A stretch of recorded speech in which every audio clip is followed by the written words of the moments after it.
First of all, let me get something straight. This is a journal, not a diary. I know what it says on the cover, but when Mom went out to buy this thing, I specifically told her to get one that didn't say diary on it. Great. All I need is for some jerk to catch me carrying this book around and get the wrong idea. The other thing I want to clear up right away is that this was Mom's idea, not mine. But if she thinks I'm going to write down my feelings in here or whatever, she's crazy. So just don't expect me to be all Dear Diary this and Dear Diary that. The only reason I agreed to do this at all is because I figured later on, when I'm rich and famous, I'll have better things to do than answer people's stupid questions all day long. So this book is going to come in handy. Like I said, I'll be famous one day, but for now, I'm stuck in middle school with a bunch of morons. Let me just say, for the record, that I think middle school is the dumbest idea ever invented. You got kids like me who haven't hit their growth spurt yet, mixed in with these gorillas who need to shave twice a day. And then they wonder why bullying is such a big problem in middle school. If it was up to me, grade levels would be based on height, not age. But then again, I guess that would mean kids like Chirag Gupta would still be in the first grade. Today is the first day of school, and right now we're just waiting around for the teacher to hurry up and finish the seating chart. So I figured I might as well write in this book to pass the time. By the way, let me give you some good advice. On the first day of school, you got to be real careful where you sit. You walk into the classroom and just plunk your stuff down on any old desk, and the next thing you know, the teacher is saying, I hope you all like where you're sitting because these are your permanent seats. So in this class, I got stuck with Chris Hosey in front of me and Lionel James in back of me. Jason Brill came in late and almost sat to my right, but luckily I stopped that from happening at the last second. Next period, I should just sit in the middle of a bunch of hot girls as soon as I step in the room. But I guess if I do that, it just proves I didn't learn anything from last year. Man, I don't know what is up with girls these days. It used to be a whole lot simpler back in elementary school. The deal was, if you were the fastest runner in your class, you got all the girls. And in the 5th grade, the fastest runner was Ronnie McCoy. Nowadays, it's a whole lot more complicated. Now it's about the kinds of clothes you wear, or how rich you are, or if you have a cute butt or whatever. And kids like Ronnie McCoy are scratching their heads, wondering what the heck happened. The most popular boy in my grade is Bryce Anderson.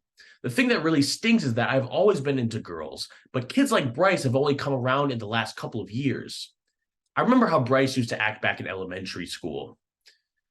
But of course, now I don't get any credit for sticking with girls all this time. Like I said, Bryce is the most popular kid in our grade, so that leaves all the rest of us guys scrambling for the other sports. The best I can figure is that I'm somewhere around 52nd or 53rd most popular this year.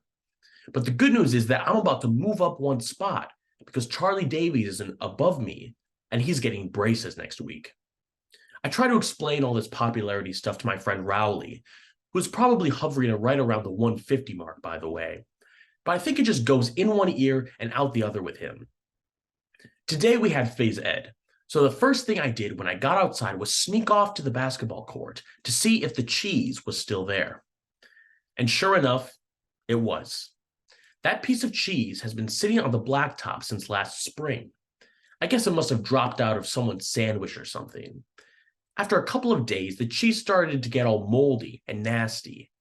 Nobody would play basketball on the court where the cheese was, even though that was the only court that had a hoop with a net.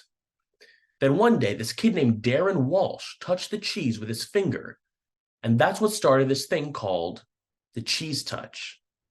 It's basically like the cooties. If you get the cheese touch, you're stuck with it until you pass it on to someone else. The only way to not be affected by the cheese touch is to cross your fingers. But it's not that easy remembering to keep your fingers crossed every moment of the day. I ended taping mine together so that they stayed crossed all the time. I got a D in handwriting, but it was totally worth it.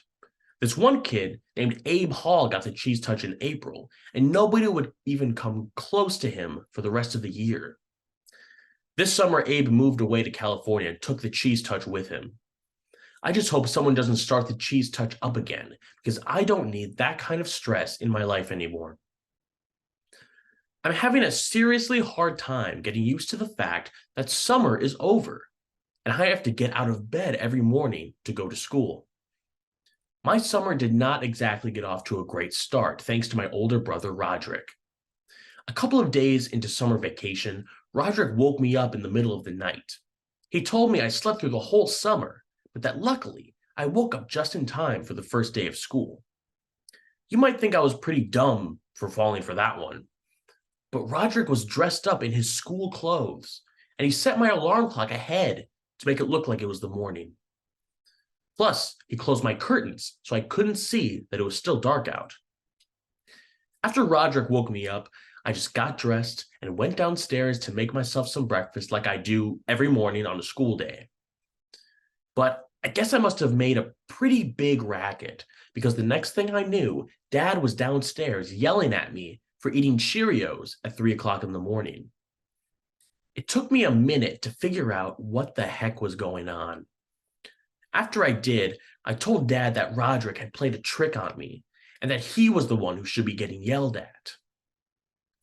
Dad walked down to the basement to chew Roderick out, and I tagged along. I couldn't wait to see Roderick get what was coming to him. But Roderick covered up his tracks pretty good. And to this day, I'm sure Dad thinks I've got a screw loose or something. Today at school, we got assigned to reading groups. They don't come right out and tell you if you're in the gifted group or the easy group, but you can figure it out right away by looking at the covers of the books they hand out. I was pretty disappointed to find out that I got put in the gifted group because that just means a lot of extra work. When they did the screening at the end of last year, I did my best to make sure I got put in the easy group this year. Mom is real tight with our principal, so I bet she stepped in and made sure I got put in the gifted group again. Mom is always saying I'm a smart kid, but that I just don't apply myself. But if there's one thing I learned from Roderick, it's to set people's expectations real low so that you end up surprising them by practically doing nothing at all. Actually, I'm kind of glad my plan to get put in the easy group didn't work. I saw a couple of the Bink Says Boo kids holding their books upside down, and I don't think they were joking. Well, the first week of school is finally over, so today I slept in. Most kids wake up early on Saturday to watch cartoons or whatever, but not me. The only reason I get out of bed at all on weekends is because eventually I can't stand the taste of my own breath anymore. Unfortunately, Dad wakes up at 6 o'clock in the morning no matter what day of the week it is, and he is not a real considerate of the fact that I'm trying to enjoy my Saturday like a normal person. I didn't have anything to do today, so I just headed up to Rowley's house. Rowley is technically my best friend, but that is definitely subject to change. I've been avoiding Rowley since the first day of school when he did something that really annoyed me. We were getting our stuff from our lockers at the end of the day, and Rowley came up to me and said, "Want to come over to my house and play?" I have told Rowley at least a billion times that now that we're in middle school, you're supposed to say hang out, not play. But no matter how many noogies I give him, he always forgets the next time. I've been trying to be a lot more careful about my image ever since I got to middle school, but having Rowley around is definitely not helping. I met Rowley a few years ago when he moved into my neighborhood. His mom bought him a new book called How to Make Friends in New Places, and he came to my house trying all these dumb gimmicks. I guess I kind of felt sorry for Rowley, and I decided to take him under my wing. It's been great having him around, mostly because I get to use all the tricks Roderick pulls on me. You know how I said I play all sorts of pranks on Rowley? Well, I have a little brother named Manny, and I could never get away with pulling any of that stuff on him. Mom and Dad protect Manny like he's a prince or something. And he never gets in trouble, even if he really deserves it. Yesterday, Manny drew a self-portrait on my bedroom door in permanent marker. I thought Mom and Dad were really going to let him have it, but as usual, I was wrong. But the thing that bugs me the most about Manny is the nickname he has for me. When he was a baby, he couldn't pronounce brother, so he started calling me Bubby. And he still calls me that now, even though I try to get mom and dad to make him stop. Luckily, none of my friends have found out yet, but believe me, I have had some close calls. Mom makes me help Manny get ready for school in the morning. After I make Manny his breakfast, he carries his cereal bowl into the family room and sits on his plastic potty. And when it's time for him to go to daycare, he gets up and dumps whatever he didn't eat right in the toilet. Mom is always getting on me about not finishing my breakfast. But if she had to scrape cornflakes out of the bottom of a plastic potty every morning, she wouldn't have much of an appetite either. I don't know if I mentioned this before, but I am super good at video games. I'll bet I could beat anyone in my grade head to head. Unfortunately, Dad does not exactly appreciate my skills. He's always getting on me about going out and doing something active. So tonight after dinner, when Dad started hassling me about going outside, I tried to explain how with video games, you can play sports like football and soccer, and you don't even have to get all hot and sweaty. But as usual, Dad didn't see my logic. Dad is a pretty smart guy in general, but when it comes to common sense, sometimes I worry about him. I'm sure Dad would dismantle my game system if he could figure out how to do it. But luckily, the people who make these things make them parent-proof. Every time Dad kicks me out of the house to do something sporty, I just go up to Rowley's and play my video games there. Unfortunately, the only games I can play at Rowley's are car racing games and stuff like that. Because whenever I bring a game up to Rowley's house, his dad looks it up on some parent's website. And if my game has any kind of fighting or violence in it, he won't let us play. I'm getting a little sick of playing Formula One racing with Rowley because he's not a serious gamer like me. All that you have to do to beat Rowley is name your car something ridiculous at the beginning of the game. And then, when you pass Rowley's car, he just falls to pieces. Anyway, after I got done mopping the floor with Rowley today, I headed home. I ran through the neighbor's sprinkler a couple times to make it look like I was all sweaty, and that seemed to do the trick for Dad. But my trick kind of backfired because as soon as Mom saw me, she made me go upstairs and take a shower. I guess Dad must have been pretty happy with himself for making me go outside yesterday, because he did it again today. It's getting really annoying to have to go up to Rowley's every time I want to play a video game. There's this weird kid named Fregley who lives halfway between my house and Rowley's, and Fregley is always hanging out in his front yard. So it's pretty hard to avoid him. Fregley is in my phys ed class at school, and he has this whole made-up language. Like when he needs to go to the bathroom, he says, us kids have pretty much figured Fregley out by now, but I don't think the teachers have really caught on yet. Today, I probably would have gone up to Rowley's on my own anyway, because my brother Roderick and his band were practicing down in the basement. Roderick's band is really awful, and I can't stand being home when they're having rehearsals. His band is called Loaded Diaper, only it's spelled Loaded Diaper on Roderick's van.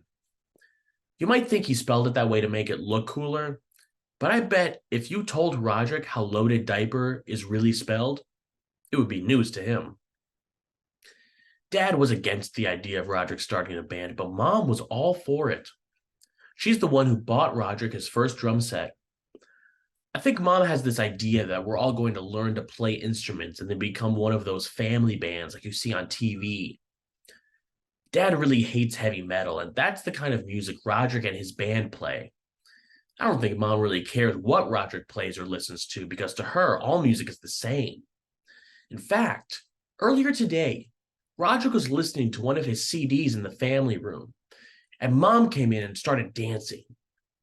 That really bugged Roderick, so he drove off to the store and came back 15 minutes later with some headphones. And that pretty much took care of the problem.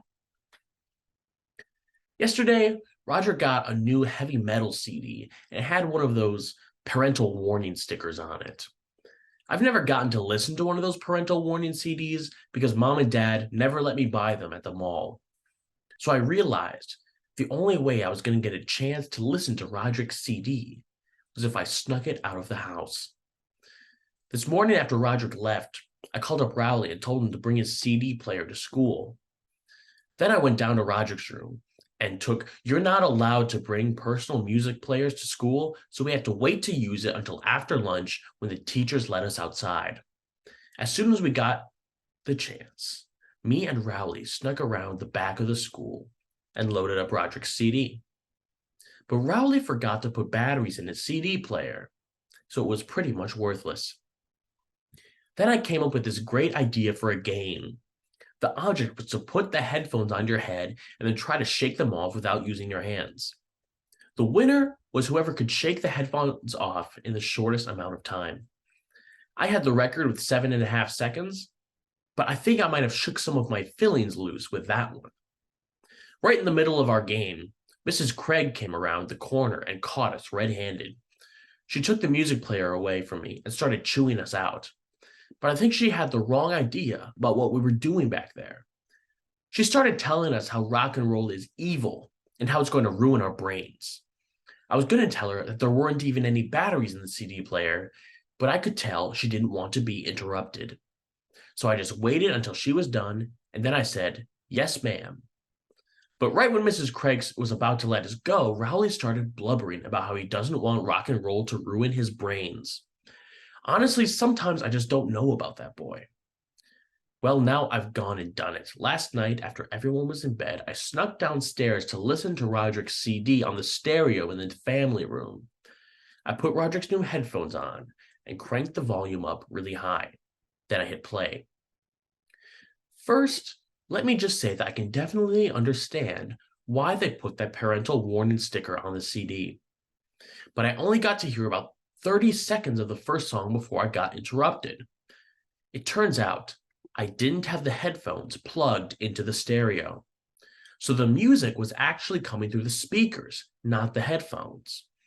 Dad marched me up to my room and shut the door behind him, and then he said, "Let's you and me have a talk, friend." Whenever Dad says friend that way, you know you're in trouble. The first time Dad ever said friend like that to me, I didn't get that he was being sarcastic, so I kind of let my guard down. I don't make that mistake anymore. Tonight, Dad yelled at me for about 10 minutes, and then I guess he decided he'd rather be in bed than standing in my room in his underwear. He told me I was grounded from playing video games for 2 weeks, which was about what I expected.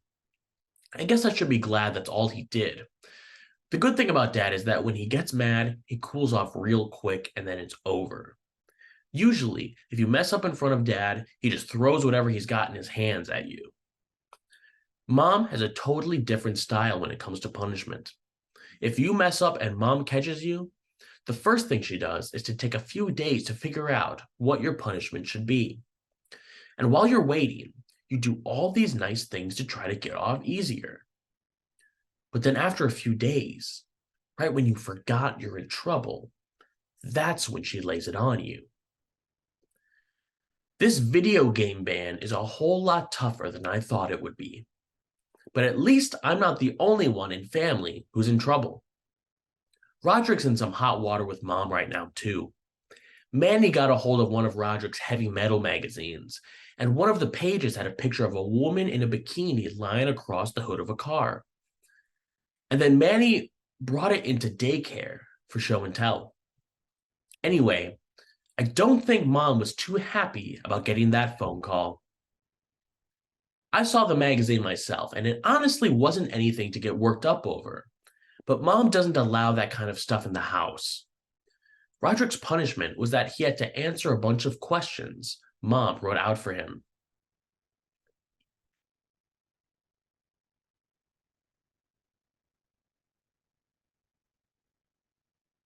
I'm still grounded from playing video games, so Manny has been using my system.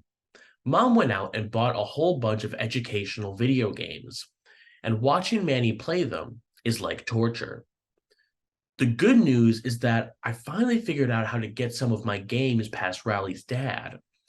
I just put one of my discs in Manny's discovering the alphabet case, and that's all it takes. At school today, they announced that student government elections are coming up. To be honest with you, I've never had any interest in student government. But when I started thinking about it, I realized getting elected treasurer could totally change my situation at school.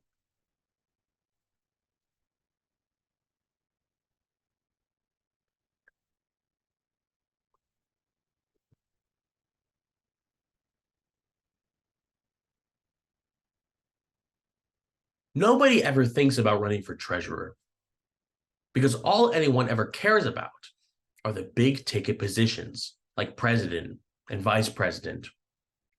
So I figure if I sign up tomorrow, the treasurer job is pretty much mine for the taking. Today, I went and put my name on the list to run for treasurer. Unfortunately, this kid named Marty Porter is running for treasurer too, and he's real brainy at math. So this might not be as easy as I thought. I told Dad that I was running for student government, and he seemed pretty excited. It turns out that he ran for student government when he was my age, and he actually won. Dad dug through some old boxes in the basement and found one of his campaign posters. I thought the poster idea was pretty good, so I asked Dad to drive me to the store to get some supplies. I loaded up on poster board and markers, and I spent the rest of the night making all my campaign stuff. So let's just hope these posters work. I brought my posters into school today, and I have to say they came out pretty good.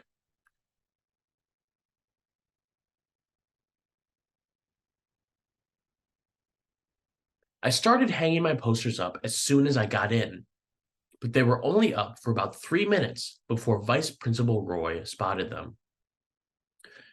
Mr. Roy said you weren't allowed to write fabrications about the other candidates. So I told Mr. Roy that the thing about the headlights was true, and how it practically closed down the whole school when it happened. But he took down all of my posters anyway. So today, Marty Porter was going around handing out lollipops to buy himself votes, while my posters were sitting at the bottom of Mr. Roy's trash can. I guess this means my political career is officially over. Well, it's finally October, and there are only 30 days left until Halloween. Halloween is my favorite holiday, even though Mom says I'm getting too old to go trick-or-treating anymore. Halloween is Dad's favorite holiday too, but for a different reason.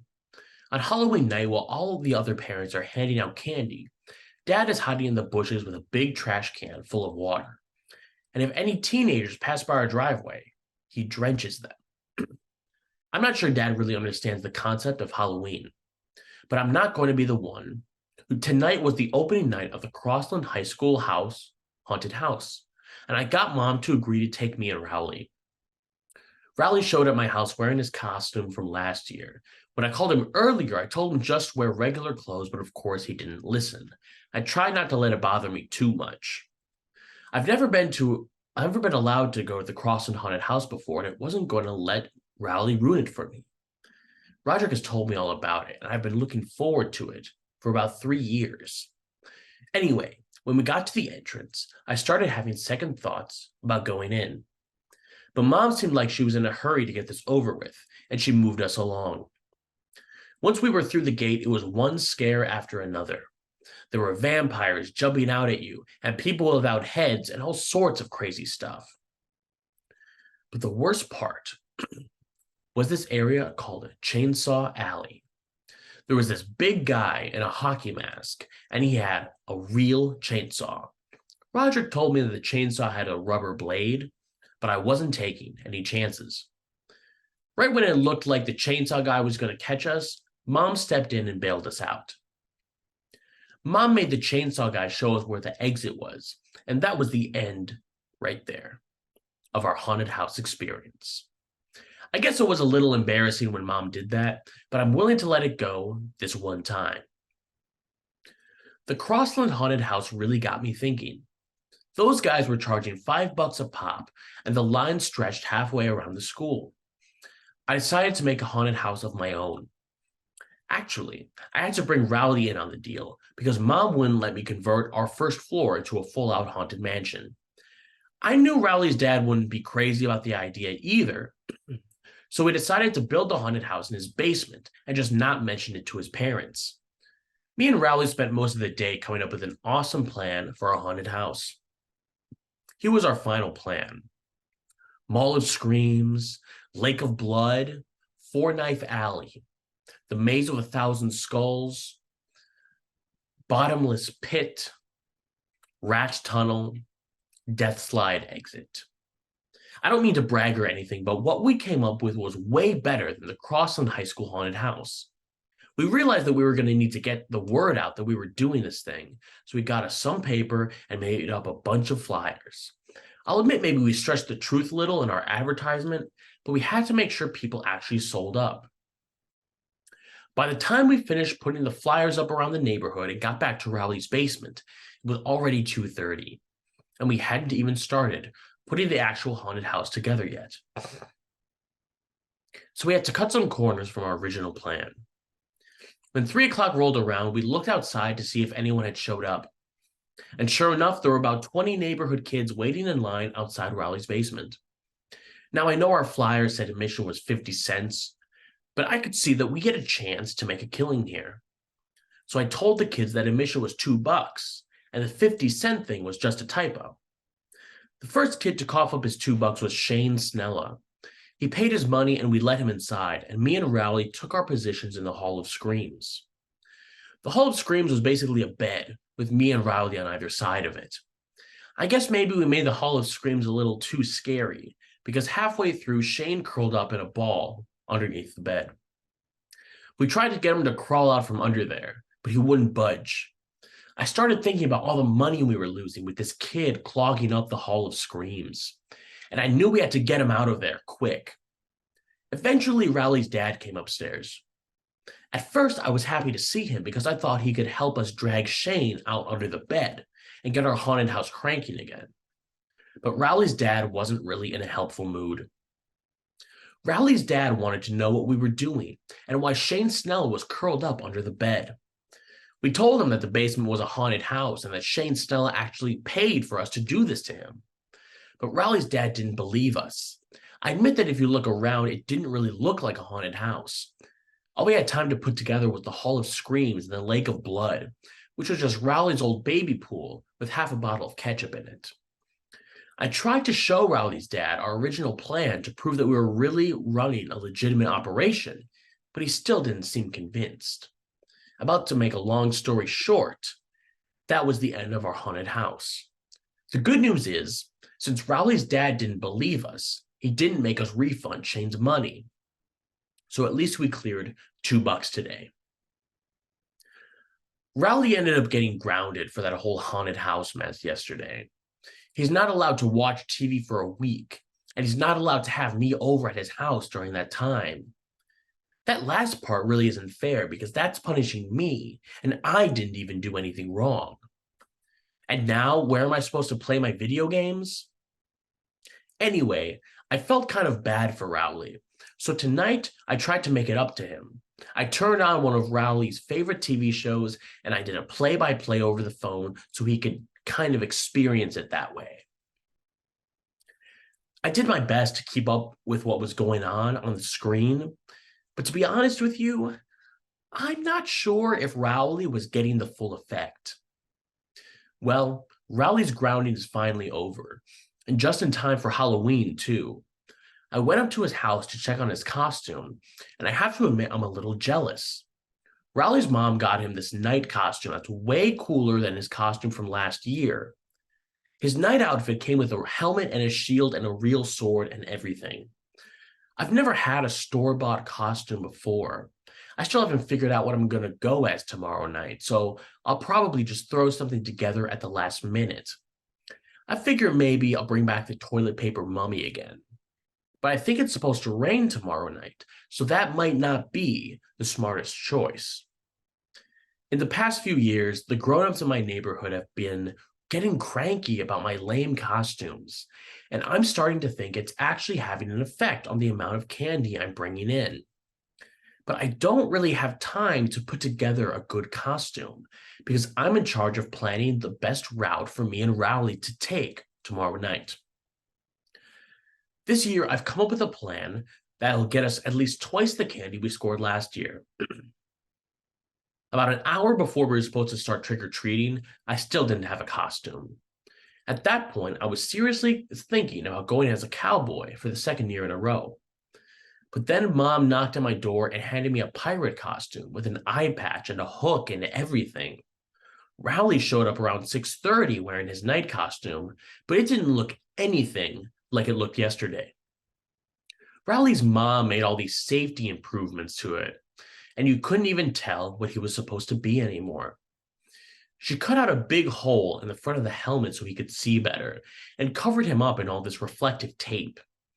She made him wear his winter coat under everything, and she replaced his sword with a glow stick. I grabbed my pillowcase, and me and Rowley started to head out. But Mom stopped us before we could get out the door. Man, I should have known there was a catch when Mom gave me that costume. I told Mom there was no way we were taking Manny with us because we were going to hit 152 houses in 3 hours. And plus, we were going to be on Snake Road, which is way too dangerous for a little kid like Manny. I should never have mentioned that last part because the next thing I knew, Mom was telling Dad he had to go along with us to make sure we didn't step foot outside our neighborhood. Dad tried to squirm out of it, but once Mom makes up her mind, there's no way you can change it. Before we even got out of our own driveway, we ran into our neighbor, Mr. Mitchell, and his kid, Jeremy. So of course they tagged along with us. Manny and Jeremy wouldn't trick-or-treat at any houses with spooky decorations on them, so that ruled out pretty much every house on our block. Dad and Mr. Mitchell started talking about football or something, and every time one of them wanted to make a point, they'd stop walking. So we were hitting only about one house every 20 minutes. After a couple of hours, Dad and Mr. Mitchell took the little kids home. I was glad because that meant me and Rowley could take off. My pillowcase was almost empty, so I wanted to make up as much time as possible. A little while later, Rowley told me he needed a potty break. I made him hold off for another 45 minutes, but by the time we got to my grandma's house, it was pretty clear that if I didn't let Rowley use the bathroom, it was going to get messy. So I told Rowley if he wasn't back outside in 1 minute, I was going to start helping myself to his candy. After that, we headed back out on the road, but it was already 10:30, and I guess that's when most grown-ups decide Halloween is over. You can kind of tell because that's when they start coming to the door in their pajamas and giving you the evil eye. We decided to head home. We made up a lot of time after Dad and Manny left, so I was pretty satisfied with how much candy we took in. When we were halfway home, this pickup truck came roaring down the street with a bunch of high school kids in it. The kid in the back was holding a fire extinguisher, and when the truck passed by us, he opened fire. I have to give Rowley credit because he blocked about 95% of the water with his shield, and if he hadn't done that, all our candy would have gotten soaked. When the truck drove away, I yelled out something that I regretted about 2 seconds later. The driver slammed down the brakes, and he turned his truck around. Me and Rowley started running, but those guys were right on our heels. The only place I could think of that was safe was Grandma's house, so we cut through a couple backyards to get there. Grandma was in bed anyway, but I knew she keeps a key under the mat on her front porch. Once we got inside, I looked out the window to see if those guys had followed us, and sure enough, they did. I tried to trick them into leaving, but they wouldn't budge. After a while, we realized the teenagers were going to wait us out, so we decided we were just going to have to spend the night at Grandma's. That's when we started getting cocky, making monkey noises at the teenagers and whatnot. Well, at least I was making monkey noises. Rowley was kind of making owl noises, but I guess it was the same general idea. I called Mom to tell her we were going to crash at Grandma's for the night, but Mom sounded really mad on the phone. She said it was a school night and that we had to get home right that instant. So that meant we were going to have to make a run for it. I looked out the window, and this time I didn't see the truck. but I knew those guys were hiding somewhere and were trying to draw us out. So we snuck out the back door, hopped over Grandma's fence, and ran all the way to Snake Road. I figured our chances were better there because there aren't any streetlights. Snake Road is scary enough on its own without having a truckload of teenagers hunting you down. Every time we saw a car coming, we dove into the bushes. It must have taken us a half hour to go 100 yards. But believe it or not, we made it all the way home without getting caught. Neither one of us let our guard down until we got to my driveway. But right then, there was this awful scream, and we saw a big wave of water coming towards us.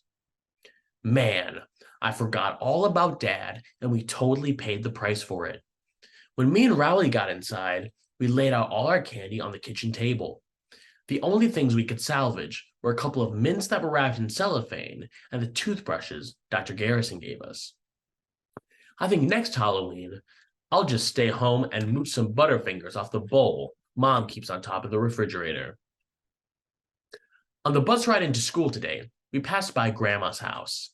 It got rolled with toilet paper last night, which I guess was no big surprise. I do feel a little bad because it looked like it was going to take a long time to clean up. But on the bright side, Grandma is retired, so she probably didn't have anything planned for today anyway. In third period, Mr. Underwood, our phys ed teacher, announced that the boys will be doing a wrestling unit for the next 6 weeks. If there's one thing most boys in my school are into, it's professional wrestling. So Mr. Underwood might as well have set off a bomb. Lunch comes right after phys ed, and the cafeteria was a complete madhouse. I don't know what the school is thinking having a wrestling unit, but I decided if I don't want to get twisted into a pretzel for the next month and a half, I better do my homework on this wrestling business. So I rented a couple of video games to learn some moves. And you know what?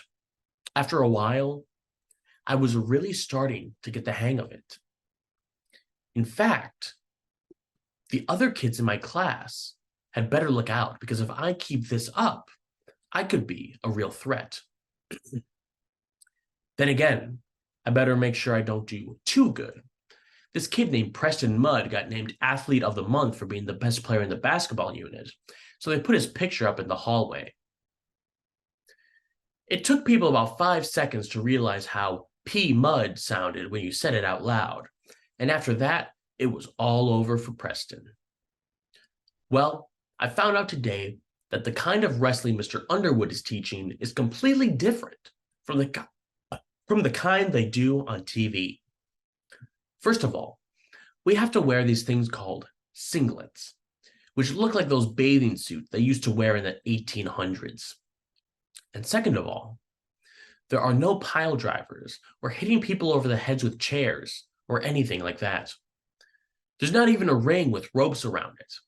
It's just basically a sweaty mat that smells like it's never been washed before. Mr. Underwood started asking for volunteers so he could demonstrate some wrestling holds, but there was no way I was going to raise my hand. Me and Rowley tried to hide out in the back of the gym near the curtain, but that's where the girls were doing their gymnastics unit. We got out of there in a hurry, and we went back to where the rest of the guys were. Mr. Underwood singled me out probably because I'm the lightest kid in the class, and he could toss me around without straining himself. He showed everybody how to do all these things called a half Nelson and a reversal and a takedown and stuff like that. When he was doing this one move called the fireman's carry, I felt a breeze down below, and I could tell my singlet wasn't doing a good job keeping me covered up. That's when I thanked my lucky stars the girls were on the other side of the gym. Mr. Underwood divided us into weight groups. I was pretty happy about that at first because it meant I wasn't going to have to wrestle kids like Benny Wells, who can bench press 250 pounds. But then I found out who I did have to wrestle, and I would have traded for Benny Wells in a heartbeat. Fregley was the only kid light enough to be in my weight class, and apparently Fregley was paying attention when Mr. Underwood was giving instructions because he pinned me every which way you could imagine. I spent my 7th period getting way more familiar with Fregley than I ever wanted to be. This wrestling unit has totally turned our school upside down. Now kids are wrestling in the hallways, in the classrooms, you name it. But the 15 minutes after lunch where they let us outside is the worst. You can't walk 5 feet without tripping over a couple of kids going at it. I just try to keep my distance. And mark my words, one of these fools is going to roll right onto the cheese touch and start the cheese touch all over again. My other big problem is that I have to wrestle Fregley every single day. But this morning, I realized something. If I can move out of Fregley's weight class, I won't have to wrestle him anymore. So today, I stuffed my clothes with a bunch of socks and shirts to get myself into the next weight class. But I was still too light to move up. I realized that I was going to have to gain weight for real. At first, I thought I should start loading up on junk food, but then I had a much better idea. I decided to gain my weight in muscle, not fat. I've never been all that interested in getting in shape before, but this wrestling unit has made me rethink things.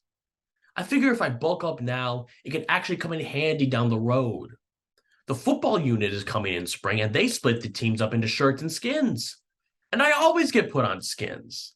I think they do that to make all the out-of-shape kids feel ashamed of themselves. If I can pack on some muscle now, it's a whole different story next April. Tonight after dinner, I told Mom and Dad together and told them my plan. I told them I was going to need some serious exercise equipment and some weight gain powder too. I showed them some muscle magazines I got at the store so they could see how ripped I was going to be. Mom didn't really say anything at first, but Dad was pretty enthusiastic. I think he was just glad I had a change of heart from how I used to be when I was a kid. But Mom said if I wanted a weight set, I was going to have to prove that I was going to stick with an exercise regimen. She said I could do that by doing sit-ups and jumping jacks for 2 weeks.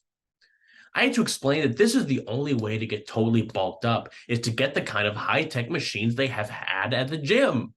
But Mom didn't, and then Dad said if I wanted a bench press, I could keep my fingers crossed for Christmas. But Christmas is a month and a half away. And if I get pinned by Fregley one more time, I'm going to have a nervous breakdown. So it looks like Mom and Dad aren't going to be any help. And that means I'm going to have to take matters into my own hands, as usual.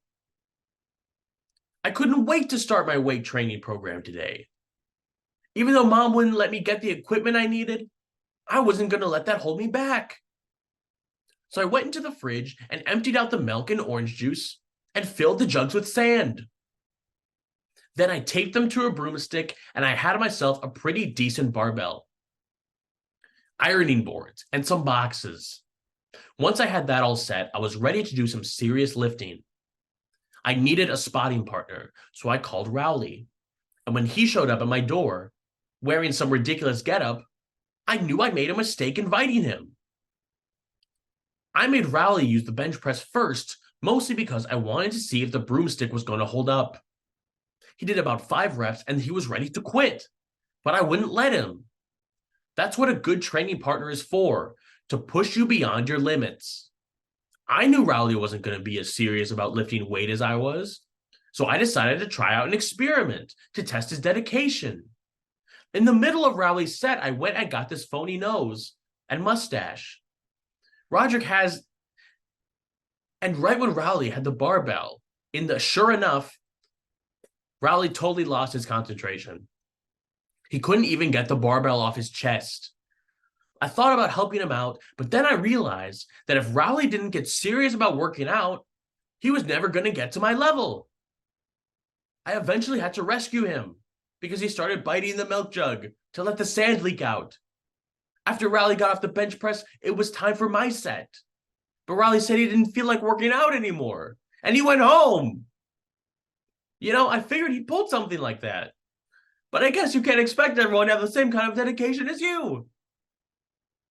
Today in geography, we had a quiz, and I have to say I've been looking forward to this one for a long time. The quiz was on state capitals, and I sit in the back of the room right next to this giant map of the United States. All the capitals are written in big red print, so I knew that I had this. But right before the test got started, Patty Farrell piped up from the front of the room. Teacher, teacher, Patty told Mr. Ira that he should cover up the United States map before we got started. So thanks to Patty, I ended up flunking the quiz. And I will definitely be looking for a way to pay her back for that one. Tonight, Mom came up into my room, and she had a flyer in her hand. As soon as I saw it, I knew exactly what it was. It was an announcement that the school is having tryouts for a winter play. Man, I should have thrown that thing out when I saw it on the kitchen table. I begged her not to make me sign up. Those school plays are always musicals, and the last thing I need is to have to sing a solo in front of the whole school. But all my begging seemed to do was make Mom more sure I should do it. Mom said the only way I was going to be well-rounded was by trying different things. Dad came in my room to see what was going on. I told Dad that Mom was making me sign up for the school play, and that if I had to start going to play practices, it would totally mess with my weightlifting schedule. I knew that Dad would take my side.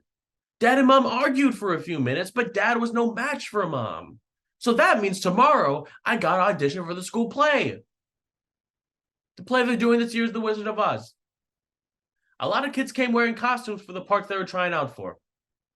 I've never even seen the movie, so for me it was like walking into a freak show.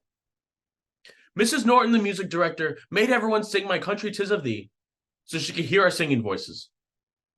I did my singing tryouts with a bunch of other boys whose moms made them come too. I tried to sing as quietly as possible, but of course I got singled out anyway. I have no idea what a soprano is, but from the way some of the girls were giggling, I knew it wasn't a good thing.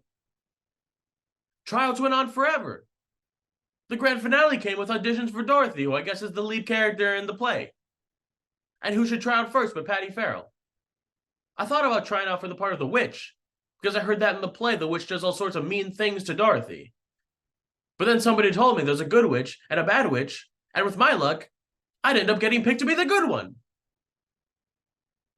I was hoping Mrs. Norton would just cut me from the play, but today she said that everyone who tried out is going to get a part. So lucky me. Mrs. Norton showed the Wizard of Oz movie so everyone would know the story. I was trying to figure out what part I should play, but pretty much every character has to sing or dance at some point or another. But about halfway through the movie, I figured out what part I wanted to sign up for. I'm going to sign up to be a tree. Because one, they don't have to sing, and two, they get to bean Dorothy with apples. Getting to peg Patty Farrell with apples in front of a live audience would be my dream come true. I may actually have to thank Mom for making me do this play once it's all over. After the movie ended, I signed up to be a tree. Unfortunately, a bunch of other guys had the same idea as me, so I guess there are a lot of guys who have a bone to pick with Patty Farrell.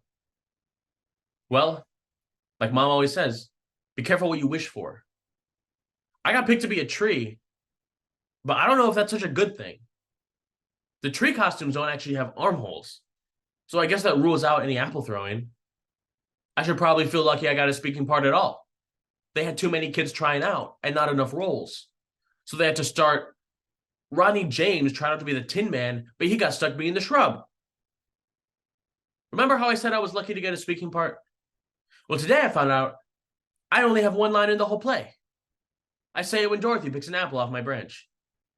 That means I have to do a 2-hour practice every day just so I can say one stupid word. I'm starting to think Rodney James got a better deal as the Shrub. He found a way to sneak a video game into his costume. I don't know, I'll bet that really makes the time go by. So now I'm trying to think of ways to get Mrs. Norton to kick me out of the play. When you only have one word to say, it's really hard to mess up your lines. The play is only a couple of days away, and I have no idea how we're going to pull this thing off. First of all, nobody has bothered to learn their lines, and that's all Mrs. Norton's fault. During rehearsal, Mrs. Norton whispers everyone's lines to them from the side of the stage. I wonder how it's going to go next Tuesday when Mrs. Norton is sitting at her piano 30 feet away. Another thing that's screwing everything up is that Mrs. Norton keeps adding new scenes and new characters. Yesterday, she brought in this first grader to play Dorothy's dog, Toto. But today, the kid's mom came in and said she wanted her child to walk around on 2 legs because crawling around on all 4s would be too degrading. So now we've got a dog that's going to be walking around on his hind legs for the whole show. But the worst change is that Mrs. Norton actually wrote a song that us trees have to sing. She said everyone deserves a chance to sing in the play. So today we spent an hour learning what's the worst song that's ever been written. Thank God Roderick won't be in the audience to see me humiliate myself. Mrs. Norton said the play is going to be a semi-formal occasion, and I know there's no way Roderick is going to wear a tie for a middle school play. But today wasn't all bad. Toward the end of practice, Archie Kelly tripped over Rodney James and chipped his tooth because he couldn't stick his anus out to break the fall. So the good news is they're letting us trees carve out armholes for the performance. Tonight was the big school production of The Wizard of Oz. The first sign that things are not going to go well happened before the play even started. I was peeking through the curtain to check how many people showed up to see the play, and guess who was standing right up front? My brother Roderick, wearing a clip-on tie. He must have found out that I was singing, and he couldn't resist a chance to see me embarrass myself. The play was supposed to start at 8 o'clock, but it got delayed because Rodney James had stage fright. You'd figure that someone whose job was to sit on the stage and do nothing could just suck it up for one performance. But Rodney wouldn't budge. And eventually, his mom had to carry him off. The play finally got started around 8:30. Nobody could remember their lines, just like I predicted. But Mrs. Norton kept things moving along with her piano. The kid who played Toto brought a stool and a pile of comic books onto the stage, and that totally ruined the whole dog effect. When it was time for the forest scene, me and the other trees hopped into our positions. The curtains rose, and when they did, I heard, "Great. I've been able to keep that nickname quiet for 5 years, and now all of a sudden the whole town knew it." I could feel about 300 pairs of eyeballs pointed my way. So I did some quick ad-libbing, and I was able to deflect the embarrassment over to Archie Kelly. But the major embarrassment was still on the way. When I heard Mrs. Norton playing the first few bars of We Three Trees, I felt my stomach jump. I looked out at the audience and I noticed Roderick was holding a video camera. I knew that if I sang the song and Roderick recorded it, he would keep the tape forever and use it to humiliate me for the rest of my life. I didn't know what to do. So when the time came to start singing, I just kept my mouth shut. For a few seconds there, things went okay. I figured that if I technically didn't sing the song, then Roderick wouldn't have anything to hold over my head. But after a few seconds, the other trees noticed I wasn't singing. So I guess they must have thought I knew something that they didn't. So they stopped singing too. Now the three of us were just standing there, not saying a word. Mrs. Norton must have thought we forgot the words to the song, because she came over to the side of the stage and whispered the rest of the lyrics to us. The song is only about 3 minutes long. But to me, it felt like an hour and a half. I was just praying the curtains would go down so we could hop off the stage. That's when I noticed Patty Farrell standing in the wings, and if looks could kill, us trees would be dead. She probably thought we were ruining her chances of making it to Broadway or something. Seeing Patty standing there reminded me of why I signed up to be a tree in the first place. Pretty soon, the rest of the trees started throwing apples too. I think Toto even got in on the act. Somebody knocked the glasses off of Patty's head, and one of the lenses broke. Mrs. Norton had to shut down the play after that because Patty can't see 2 feet in front of her without her glasses. After the play was over, my family went home together. Mom had brought a bouquet of flowers, and I guess they were supposed to be for me. But she ended up tossing them in the trash can on the way out the door. I just hope that everyone who came to see the play was as entertained as I was. Well, if one good thing came out of the play, it's that I don't have to worry about the Bubby nickname anymore. I saw Archie Kelly getting hassled in the hallway after 5th period today, so it looks like I can start to breathe a little easier. With all the stuff going on at school, I haven't even had time to think about Christmas, and it's less than 10 days away. In fact, the only thing that tipped me off that Christmas was coming was when Roger put his wish list on the refrigerator. New drums. Shrunken head. I usually make a big wish list every year, but this Christmas, all I really want is a video game called Twisted Wizard. Tonight, Manny was going through the Christmas catalog, picking out all the stuff he wants with a big red marker. Manny was circling every single toy in the catalog. He was even circling really expensive things like a giant motorized car and stuff like that. So I decided to step in and give him some good big brotherly advice. I told him that if he circled stuff that was too expensive, he was going to end up with a bunch of clothes for Christmas. I said that he should pick 3 or 4 medium-priced gifts, so he would end up with a couple things he actually wanted. But of course, Manny just went back to circling everything again. So I guess he'll just have to learn the hard way. When I was 7, the only thing I really wanted for Christmas was a Barbie dream house.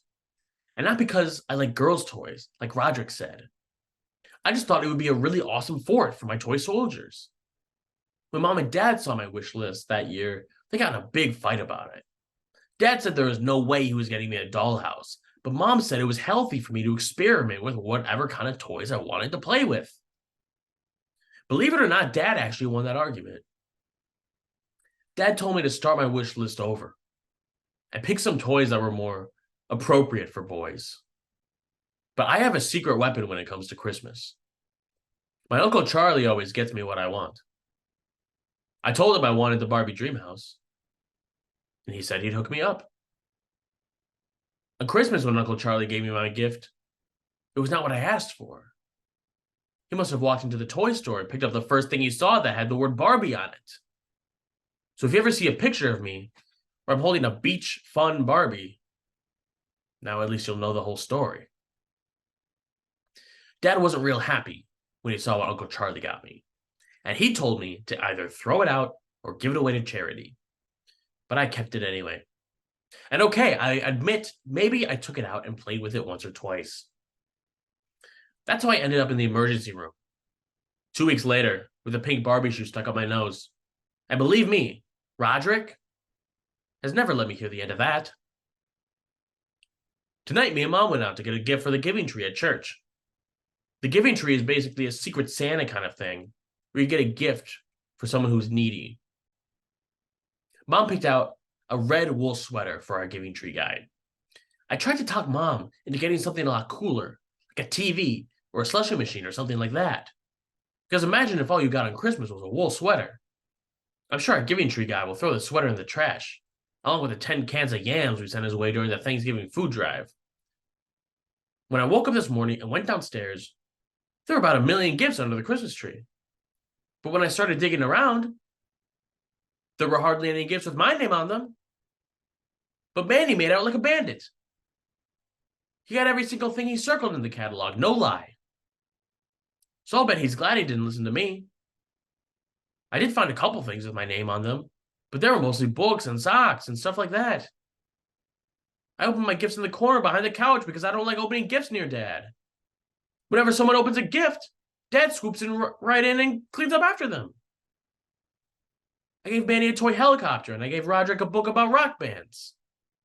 Roger gave me a book too, but of course he didn't wrap it. The book he got me was the best Little Cutie. Little Cutie is the worst comic in the newspaper.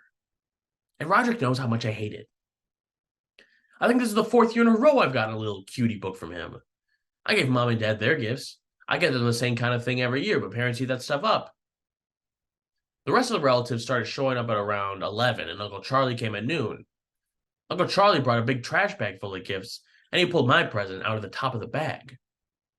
The package was the exact right size and shape to be a Twisted Wizard game, so I knew Uncle Charlie came through for me. Mom got the camera ready, and I tore open my gift. But it was just an 8x10 picture of Uncle Charlie. I guess I didn't do a good job of hiding my disappointment, and Mom got mad. All I can say is I'm glad I'm still a kid, because if I had to act happy about the kind of gifts grown-ups get, I don't think I could pull it off. I went up to my room to take a break for a while. A couple minutes later, Dad knocked on my door. He told me he had my gift for me out in the garage, and the reason it was out there is because it was too big to wrap. And then I walked down the garage, and there was a brand new weight set. That thing must have cost a fortune. I didn't have the heart to tell Dad that I kind of lost interest in the whole weightlifting thing when the wrestling unit ended last week. So I just said thanks instead. I think Dad was expecting me to drop down and start doing some reps or something, but I just excused myself and went back inside. At about 6 o'clock, all the relatives cleared out. I was sitting on the couch watching Manny play with his toys, feeling pretty sorry for myself. Then Mom came up to me and said that she found a gift behind the piano with my name on it, and said from Santa. The box was way too big for Twisted Wizard, but Mom pulled the same big box trick on me last year when she got me a memory card for my video game system. So I ripped open the package and pulled out my present. Only this wasn't Twisted Wizard either. It was a giant red wool sweater. At first, I thought Mom was playing some kind of practical joke on me, because this sweater was the same kind we bought for our Giving Tree guy. But Mom seemed pretty confused too. She said she did buy me a video game, and that she had no idea what the sweater was doing in my box. And then I figured it out. I told Mom there must have been some kind of mix-up, and that I got the Giving Tree guy's gift, and he got mine. Mom said she used the same kind of wrapping paper for both our gifts, so she must have written the wrong names on the tags. But then Mom said that this was really a good thing, because the Giving Tree guy was probably really happy he got such a great gift. I had to explain. You need a game system and a TV to play Twisted Wizard. So the game was totally useless to him. Even though my Christmas was not going that great, I'm sure it was going a whole lot worse for the Giving Tree guy. I kind of decided to throw in the towel for this Christmas, and I headed up to Riley's house. I forgot to get a gift for Riley, so I just slapped a bow on the little cutie book Roger gave me, and that seemed to do the trick. Riley's parents have a lot of money, so I can always count on them for a good gift. But Riley said that this year he picked out my gift. Himself. Then he brought me outside to show me what it was. From the way Riley was hyping his present, I thought he must have gotten me a big screen TV or a motorcycle or something. But once again, I let my hopes get too high. Riley got me a big wheel. I guess I would have thought this was a cool gift when I was in the 3rd grade, but I have no idea what I'm supposed to do with one now. Riley was so enthusiastic about it, I tried my best to act like I was happy anyway. We went back inside, and Riley showed me his Christmas loot. He sure got a lot more stuff than I did. He even got Twisted Wizard, so at least I can play it when I come up to his house. That is until Riley's dad finds out how violent it is. And boy, you've never seen someone look as happy as Riley with his little cutie book. This Mom said was the only thing on his list that he didn't get. Well, I'm glad someone got what they wanted today. In case you're wondering what I'm doing in my room at 9 p.m. on New Year's Eve, let me fill you in. Earlier today, me and Manny were horsing around in the basement. I found a tiny black ball of thread on the carpet, and I told Manny it was a spider.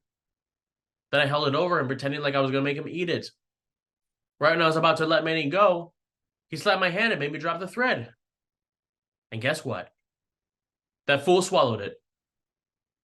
Well, Manny completely lost his mind. He ran upstairs to where Mom was, and I knew I was in big trouble. Manny told Mom I made him eat a spider. I told her there was no spider, and it was just a tiny ball of thread. Mom brought Manny over to the kitchen table. Then she put a seed, a raisin, and a grape on a plate and told Manny to point to the thing that was the closest in size to the piece of thread he swallowed. Manny took a while to look over the things on the plate. Then he walked over to the refrigerator and pulled out an orange. So that's why I got sent to bed at 7 o'clock, and I'm not downstairs watching the New Year's Eve special on TV. And that's also why my only New Year's resolution is to never play with Manny again. I found a way to have some fun with my big wheel Riley got me for Christmas. I came up with this game where one guy rides down the hill and the other guy tries to knock him off with a football. Riley was the first one down the hill, and I was the thrower. It's a lot harder to hit a moving target than I thought. Plus, I didn't get a lot of practice. It took Riley like 10 minutes to walk up the big wheel back up the hill after every trip down. Riley kept asking me to switch places and have me be the one who rides the big wheel. But I'm no fool. That thing was hitting 35 miles an hour. It didn't have any brakes. Anyway, I never did knock Raleigh off the big wheel today, but I guess I have something to work on at least for the rest of Christmas vacation. I was heading up to Raleigh's today to play our big wheel game again, but Mom said I have to finish my Christmas thank yous before I went out anywhere. I thought I could just crank out my thank yous in a half an hour, but when it came to actually writing them, my mind went blank. Let me tell you, it's not easy writing thank you notes for stuff you didn't want in the first place. I started with the non-close items because I thought they'd be easiest, but after 2 or 3 cards, I realized I was practically writing the same thing every time. So I wrote up a general form on the computer with blanks for the things that needed to change. Writing the cards there was a breeze. Dear Aunt Lydia, thank you so much for the awesome encyclopedia. How did you know I wanted that for Christmas? I love the way the encyclopedia books look on my shelf. All my friends will be so jealous that I have my very own encyclopedia. Thank you for making this the best Christmas ever. Sincerely, Greg. My system worked out pretty well for the first couple of gifts, but after that, not so much. Dear Uncle Lori, thank you so much for the awesome pants. How did you know I wanted that for Christmas? I love the way the pants look on my legs. All my friends will be so jealous that I have my very own pants. Thank you for making this the best Christmas ever. Sincerely, Greg. I finally knocked Riley off the big wheel today, but it didn't happen the way I expected. I was trying to hit him in the shoulder, but I missed, and the football went under the front tire. Riley tried to break the fall by sticking out his arms, but he landed pretty hard on his left hand. I figured he'd just shake it off and get right back on the bike, but he didn't. I tried to cheer him up, but all the jokes that usually crack him up weren't working. So I knew he must be hurt pretty bad. Christmas vacation is over, and now we're back at school. Do you remember Rowley's big wheel accident? Well, he broke his hand, and now he has to wear a cast. And today, everyone was crowding around him like he was a hero or something. I tried to cash in on some of Rowley's new popularity, but it totally backfired. At lunch, a bunch of girls invited Rowley over to their table so they could feed him. What really ticks me off about that is that Rowley is right-handed, and it's his left hand that's broken. So he can feed himself just fine.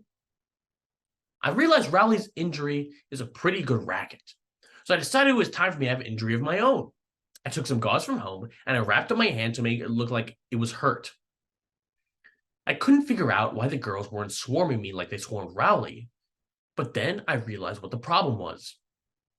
See, the cast is a great gimmick because everyone wants to sign their name on it, but it's not exactly easy to sign gauze with a pen. So I came up with a solution that I thought was just as good. That idea was a total bust too. My bandage did end up attracting attention from a couple people, but believe me, they were not the type of people I was going for. Last week we started third quarter at school, so now I have a whole bunch of new classes. One of the classes I signed up for is something called independent study. I wanted to sign up for home economics too because it was pretty good at home ec 1. But being good at sewing doesn't exactly buy you popularity points at school. Anyway, this independent study thing is an experiment they're trying out at our school for the first time. The idea is that the class gets assigned a project and you have to work on it together with no teacher in the room for the whole quarter. The catch is that when you're done, everyone in your group gets the same grade. I found out that Ricky Fisher is in my class, which could be a big problem. Ricky's big claim to fame is that he'll pick the gum off the bottom of a desk and chew it if you pay him 50 cents. So I don't really have high hopes for our final grade. Today we got our independent study assignment, and guess what it is? We have to build a robot. At first everyone kind of freaked out because we thought we were going to have to build a robot from scratch. But Mr. Darnell told us we don't have to build an actual robot. We just need to come up with ideas for what our robot might look like and what kind of things it would be able to do. And then he left the room and we were on our own. We started brainstorming right away. I wrote down a bunch of ideas on the blackboard. Everybody was pretty impressed with my ideas, but it was easy to come up with them. All I did was write down all the things I hate doing myself. But a couple of the girls got up to the front of the room, and they had some ideas of their own. They erased my list and drew up their own plan. They wanted to invent a robot that would give you dating advice and have 10 types of lip gloss on its fingertips. All us guys thought this was the stupidest idea we ever heard. So we ended up splitting into two groups, girls and boys. The boys went to the other side of the room while the girls stood around talking. Now that we had all the serious workers in one place, we got to work. Someone had the idea that you could say your name to the robot and it could say it back to you. But then someone else pointed out that you shouldn't be able to use bad words for your name because the robot shouldn't be able to curse. So we decided we should come up with a list of all the bad words the robot shouldn't be able to say. We came up with all the regular bad words. Then Ricky Fisher came up with 20 more the rest of us had never even heard before. So Ricky ended up being one of the most valuable contributors on this project. Right before the bell rang, Mr. Darnell came back in the room to check our progress. He picked up the piece of paper we were writing on. To make a long story short, independent study is over with. Well, at least it is for us boys. So if the robots in the future are going around with cherry lip gloss for fingers, at least now you know how it all got started. In school today, they had a general assembly and showed the movie It's Great to Be Me, which they show us every year. The movie is all about how you should be happy with who you are and not change anything about yourself. To be honest with you, I think that's a really dumb message to be telling kids, especially the ones at my school. Later on, they made an announcement that there are openings on the safety patrols, and that got me thinking. If someone picks on a safety patrol, it can get them suspended. The way I figure it, I can use any extra protection I can get. Plus, I realized that maybe being in a position of authority could be good for me. I went down to Mr. Winsky's office and signed myself up, and I got Rowley to sign up too. I thought Mr. Winsky would make us do a bunch of chin-ups or jumping jacks or something to prove we were up for the job. But he just handed us the belts and badges on the spot. Mr. Winsky said the openings were for a special assignment. Our school is right next to the elementary school, and they've got a half-day kindergarten there. He wants us to walk the morning session kids home in the middle of the day. I realized that meant we would miss 20 minutes of pre-algebra. Rowley must have figured that out too because he started to speak up. But I gave him a wicked pinch under the desk before he could even finish. I couldn't believe my luck. I was getting instant bully protection and a free pass from half of pre-algebra, and I didn't even have to lift a finger. Today was our first day at safety patrols. Me and Rowley don't technically have stations like all the other patrols, so that means we don't have to stand out in the freezing cold for an hour before school. But that didn't stop us from coming to the cafeteria for the free hot chocolate they hand out to the other patrols before homeroom. Another great perk is that you get to show up 10 minutes late for the first period. I'm telling you, I got this made with this safety patrol thing. At 12:15, me and Rowley left school and walked the kindergartners home. The whole trip ate up 45 minutes, and there were only 20 minutes of pre-algebra left when we got back. Walking the kids home was no sweat. One of the kindergartners started to smell a little funny, and I think maybe he had an accident in his pants. He tried to let me know about it, but I just stared straight ahead and kept walking. I take these kids home, but believe me, I didn't sign up for any diaper duty. Today it snowed for the first time this winter, and school was canceled.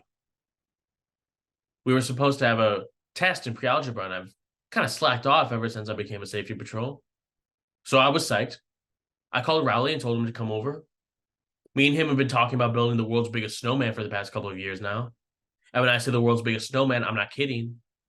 Our goal is to get into the Guinness Book of World Records. But every time we've gotten serious about going for the record, all the snow has melted, and we've missed our window of opportunity. So this year I wanted to get started right away. When Rowley came over, we started rolling the first snowball to make the base. I figured the base was going to have to be at least 8 feet tall on its own if we wanted to have a shot at breaking the record. But the snowball got real heavy, and we had to take a bunch of breaks in between rolls so we could catch our breath. During one of our breaks, Mom came outside to go to the grocery store, but our snowball was blocking our car in, so we got a little tree labor out of her. After our break, me and Rowley pushed that snowball until we couldn't push it any farther. But when we looked behind us, we saw the mess we made. The snowball had gotten so heavy that it tore up all the sod Dad had just laid down this fall. I was hoping it would snow a few more inches and cover up our tracks, but just like that, it stopped snowing. Our plan to build the world's biggest snowman was starting to fall apart. So I came up with a better idea for our snowball. Every time it snows, the kids from Worley Street use our hill for sledding, even though this isn't their neighborhood. So tomorrow morning, when the Worley Street kids come marching up our hill, me and Riley are going to teach those guys a lesson. When I woke up this morning, the snow was already starting to melt. So I told Riley to hurry up and get down to my house. While I was waiting for Riley to show up, I watched Manny trying to build a snowman out of the piddly crumbs of snow that were left over from our snowball. It was actually kind of pathetic. I really couldn't help doing what I did next. Unfortunately for me, right at that moment, Dad was at the front window. Dad was mad at me for tearing up the sod, so I knew I was in for it. I heard the garage door open and I saw Dad coming outside. He marched right out carrying a snow shovel, and I thought I was going to have to make a run for it. But Dad was heading for my snowball, not me. And in less than a minute, he reduced all our hard work to nothing. Riley came by a few minutes later. I thought he might actually get a kick out of what happened. But I guess he had his heart set on rolling that snowball down the hill, and he was really mad. But get this. Riley was mad at me for what Dad did. I told Riley he was being a big baby, and we got in a shoving match. Right when it looked like we were going to get an all-out fight, we got ambushed by the street. It was a hit and run by the Worley Street kids. And if Mrs. Levine, my English teacher, was there, I'm sure she would have said the whole thing was ironic. Today at school, they announced there's an opening for the cartoonist job in the school paper. There's only one comic slot, and up until now, this kid named Brian Little has been hogging it all to himself. Brian has his comic called Wacky Dog, and when it started off, it was actually pretty funny. But lately, Brian's been using his strip to handle his personal business. I guess that's why. Hey, Wacky Dog, say something funny. Actually, I have something serious on my mind today. Susan Lim, if you are reading this, Brian is very sorry he kissed your best friend Rachel behind the lockers. He hopes you can find it in your heart to forgive him.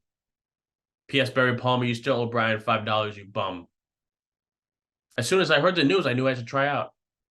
Wacky Dog made Brian Little a celebrity at our school, and I wanted to get in on some of that kind of fame. I had a taste of what it's like to be famous at my school when I won honorable mention in this anti-smoking contest they had.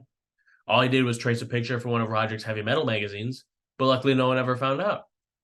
The kid who won first place is named Chris Carney. And what kind of ticks me off is that Chris smokes at least a pack of cigarettes a day. Me and Riley decided to team up and do a cartoon together. So after school today, he came over to my house and we got to work.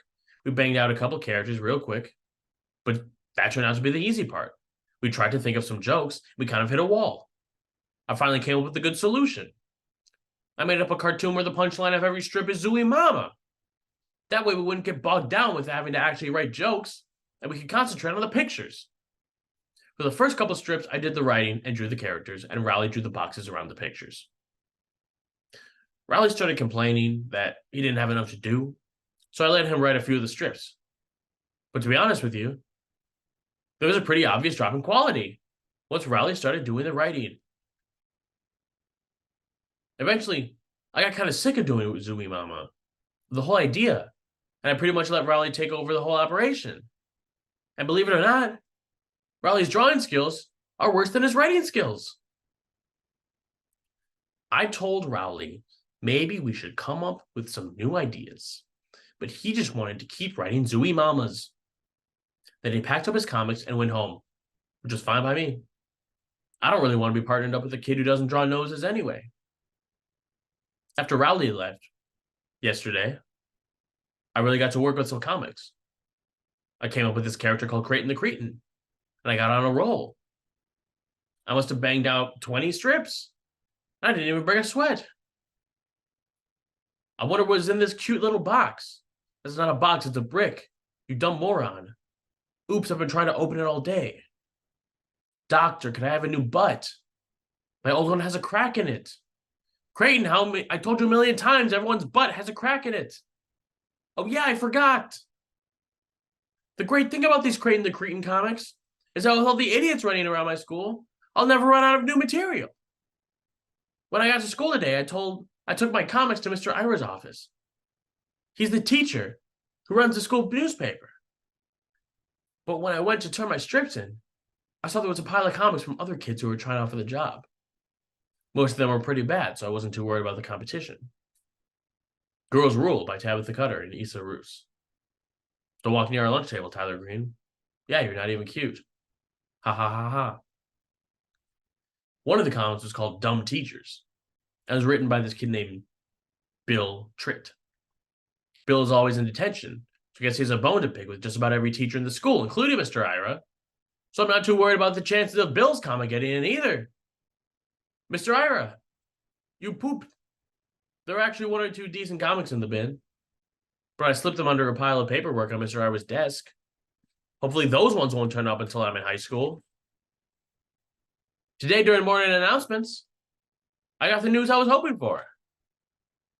The paper came out today at lunchtime, and everybody was reading it. I really wanted to pick up a copy to see my name in print, but I decided to just play it cool for a while instead. I sat at the end of the lunch table so there would be plenty of room for me to start signing autographs for my new friends and my new fans. But nobody was coming over to tell me how great my comic was, and I started to get the feeling something was wrong. I grabbed a paper and went into the bathroom to check it out. And when I saw my comic, I practically had a heart attack. Mr. Ira told me he had to make some minor edits to my comic.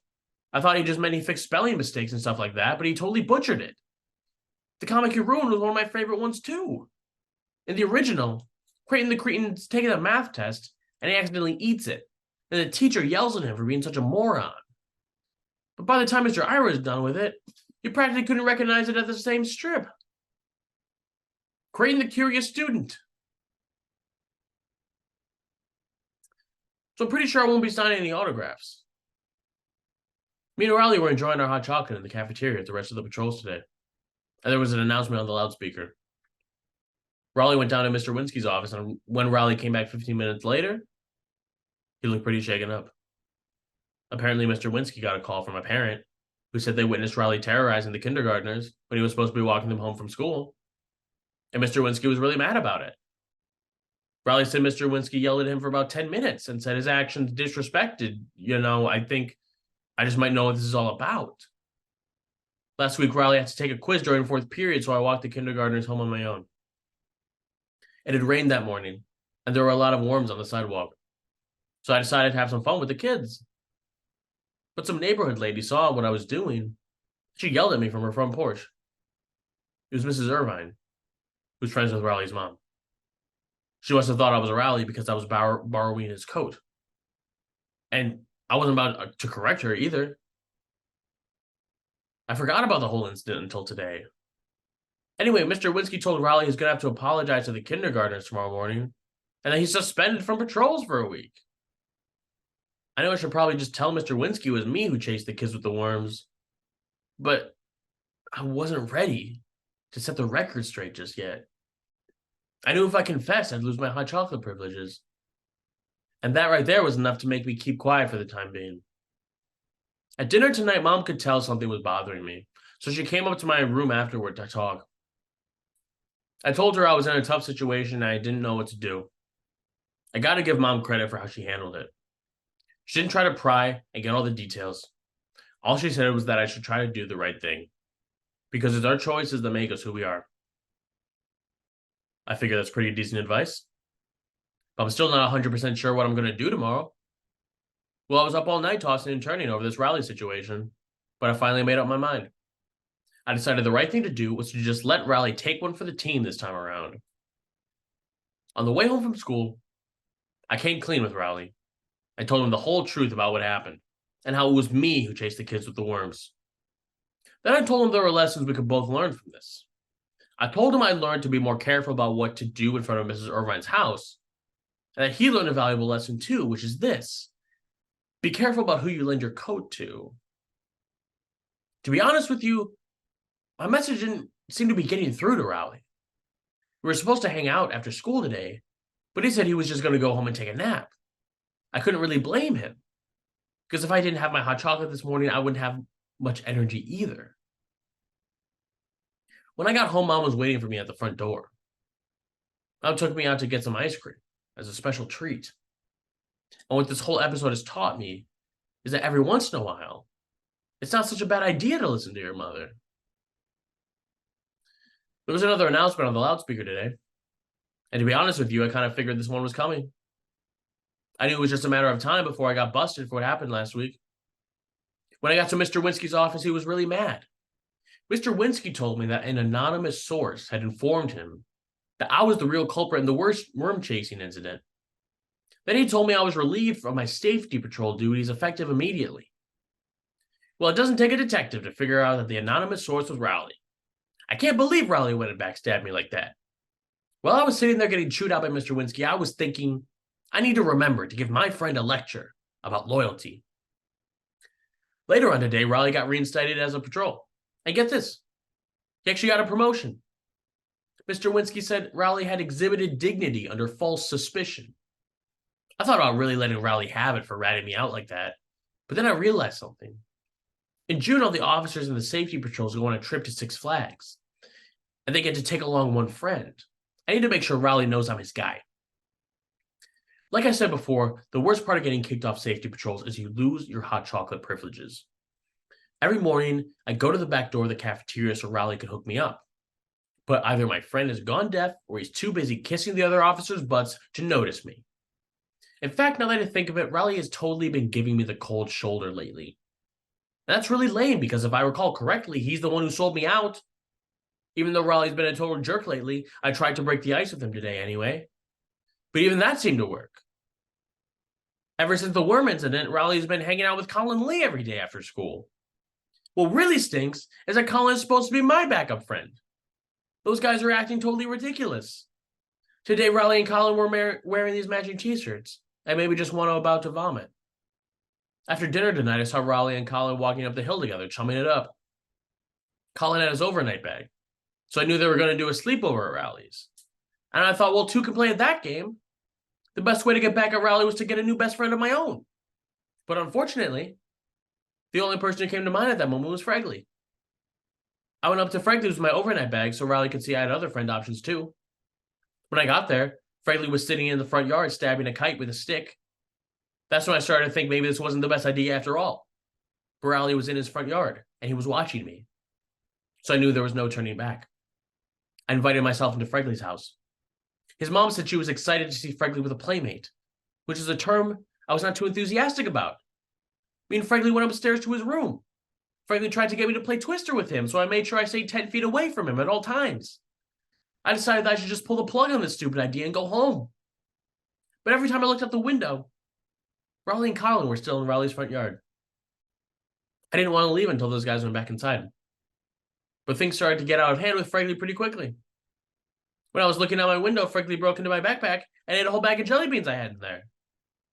Fregley's one of these kids who's not supposed to eat any sugar. So 2 minutes later, he was bouncing off the walls. Fregley started acting like a total maniac, and he chased me all around his upstairs. I kept thinking he was going to come down off of his sugar high, but he didn't. Eventually, I locked myself in his bathroom to wait him out. Around 11:30, it got quiet out in the hallway. That's when Fregley slipped a piece of paper under the door. I picked it up and read it. Dear Gregory, I'm very sorry I chased you with a booger on my finger. That's the last thing I remember before I blacked out. I came to my senses a few hours later. After I woke up, I cracked the door open, heard snoring coming from Fregley's room, so I decided to make a run for it. Mom and Dad were not happy with me getting them out of bed at 2 o'clock in the morning, but by that point, I could really care less. Well, me and Riley have officially been ex-friends for about a month now, and to be honest with you, I'm better off without him. I'm glad I can just do whatever I want without having to worry about carrying all that dead weight around. Lately, I've been hanging out in Roderick's room after school and going through his stuff. The other day, I found one of his middle school yearbooks. Roderick wrote on everybody's picture in his yearbook, so you can tell how he felt about all the kids in his grade. Every once in a while, I see Roderick's old classmates around town. I have to remember to thank Roderick for making church a lot more interesting. But the page in Roderick's yearbook that's really interesting is the class favorites page. That's where they put pictures of the kids who get voted most popular and most talented and all that. Roderick wrote on his class favorites page too. You know, this class favorites page has really got my gears turning. If you can get yourself voted onto the class favorites page, you're practically an immortal. Even if you don't live up to what you got picked for, it doesn't really matter because it's on permanent record. People still treat Bill Watson like he's something special, even though he ended up dropping out of high school. We still run into him at the food barn every once in a while. So here's what I'm thinking. This school year has been kind of a bust, but if I can get voted as a class favorite, I'll go out on a high note. I've been trying to think of a category I have a shot at. Most popular and most athletic are definitely out, so I'm going to have to find something that's a little bit more in reach. At first, I thought maybe I should wear really nice clothes for the rest of the year, so that I can get best dressed. But that would mean I have to get my picture taken with Jenna Stewart, and she dresses like a pilgrim. Last night I was lying in bed and it hit me. I should go for class clown. It's not like I'm known for being real funny at school or anything, but if I could pull off one big prank right before voting, that could do it. Today I was going to figure out how I was going to sneak a thumbtack onto Mr. Worth's chair in history when he said something that made me rethink my plan. Mr. Worth told us he has a dentist appointment tomorrow, so we're going to have a substitute. Subs are like comic gold. You can just say about anything you want, and you can't get in trouble. I walked into my history class today, ready to execute my plan. But when I got to the door, guess who the substitute teacher was? Of all the people in the world to be our sub today, it was Mom. I thought Mom's days of getting involved at my school were over. She used to be one of those parents who came in to help out in the classroom. But that all changed after Mom volunteered to be a chaperone for our field trip to the zoo when I was in 3rd grade. Mom had prepared all sorts of material to help us kids appreciate the different exhibits. But all anyone wanted to do was watch the animals go to the bathroom. Anyway, Mom totally foiled my plan to win class clown. I'm just lucky there's not a category called Biggest Mama's Boy, because after today, I'd win that one in a landslide. The school paper came out again today. I quit my job as school cartoonist after creating The Curious Student came out. I didn't really care who they picked to replace me. But everyone was laughing at the comics page at lunch. So I picked up a copy to see what was so funny. And when I opened it up, I couldn't believe my eyes. It was Zooey Mama. And of course, Mr. Ira didn't change a single word of Rowley's strip. So now Rowley's getting all the fame that was supposed to be mine. Even the teachers are kissing Rowley's butt. I almost lost my lunch when Mr. North dropped his chalk in history class. This Zooey Mama thing has really got me worked up. Rowley's getting all the credit for a comic that we came up with together. I figured the least he could do was put my name on the strip as the co-creator. So I went up to Rowley after school and told him that's what he was going to have to do. But Rowley said Zooey Mama was all his idea, and that I didn't have anything to do with it. I guess we must have been talking pretty loud because the next thing you knew, we attracted a crowd. The kids at my school are always itching to see a fight. Me and Rowley tried to walk away, but those guys weren't going to let us go until they saw us throw some real punches. I've never been in a real fight before, so I didn't know how I was supposed to stand or hold my fists or anything. And you could tell Rowley didn't know what he was doing either, because he just started prancing around like a leprechaun. I was pretty sure I could take Rowley in a fight, but the thing that made me nervous was the fact that Rowley takes karate. I don't know what kind of hocus pocus they teach in Rowley's karate classes, but the last thing I needed was for him to lay me out right there on the blacktop. Before me or Rowley made a move, there was a screeching sound in the school parking lot. A bunch of teenagers had stopped their pickup truck and they started piling out. And I was just happy that everyone's attention was on the teenagers instead of me and Rowley. But all the other kids took off when the teenagers started heading our way. And then I realized that these teenagers looked awfully familiar. That's when it hit me. These are the same guys that chased me and Rowley on Halloween night. And they'd finally caught up with us. But before we could make a run for it, we had our arms pinned behind our backs. Those guys wanted to teach us a lesson for taunting them on Halloween night. And they started arguing over what they should do with us. But to be honest with you, I was more concerned about something else. The cheese was only a few feet from where we were standing on the blacktop, and it was looking nastier than ever. The big teenager must have caught my eye because the next thing I knew, he was looking at the cheese too. And I guess that gave him the idea he was looking for. Rowley got singled out. The big kid grabbed Rowley and dragged him over to the cheese.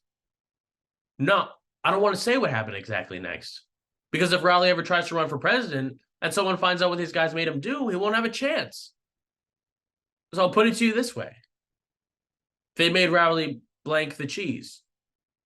I knew they were going to make me do it too. I started to panic because I knew I wasn't going to be able to fight my way out of this situation. So I did some fast talking instead. And believe it or not, it actually worked. I guess the teenagers were satisfied they made their point, because after they made Rowley finish off the rest of the cheese, They let us go. They got in the back of their truck and took off down the road. Me and Riley walked home together. But neither one of us really said anything on the way back. I thought about mentioning to Riley that he maybe could have pulled out a couple of his karate moves back there, but something told me to hold off on that thought for right now. After school today, the teachers let us outside after lunch. It took us about 5 seconds to realize that the cheese was missing from its spot on the blacktop. Nobody could believe it was actually gone. People started coming up with these crazy theories about what happened to it. Somebody said that maybe the cheese grew legs and walked away. It took all my self-control to keep my mouth shut. And if Riley hadn't been standing right there, I honestly don't know if I could have kept quiet. A couple of the guys who were arguing over what happened to the cheese were the same ones who were egging me and Riley on yesterday afternoon. So I knew it wasn't going to be long before someone put 2 and 2 together and figured out that we must have had something to do with it. Riley started to panic, and I don't blame him either.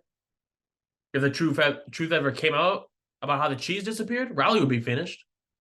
He'd have to move out of the state and maybe even the country. That's when I decided to speak up. I told everyone that I knew what happened to the cheese. I said I was sick of it being on the blacktop, and I just decided to get rid of it once and for all. For a second there, everyone just froze. I thought people were going to start thanking me for what I did, but boy, was I wrong.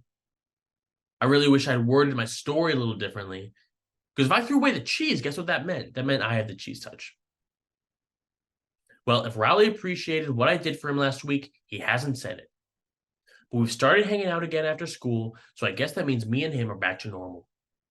I can honestly say that so far, having the cheese touch hasn't been all that bad.